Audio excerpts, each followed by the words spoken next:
Seorang pengendara sepeda motor kabur meninggalkan pacarnya saat hendak ditilang polisi lalu lintas atau Polantas di Kelapa Gading, Jakarta Utara.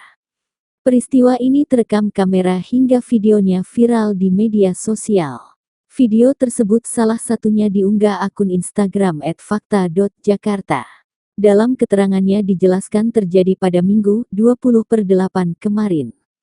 Terlihat dalam video pria pengendara sepeda motor itu awalnya membocengi perempuan yang diduga pacarnya tanpa mengenakan helm.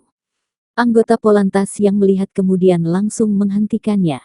Saat dihentikan, perempuan yang diboncengi turun.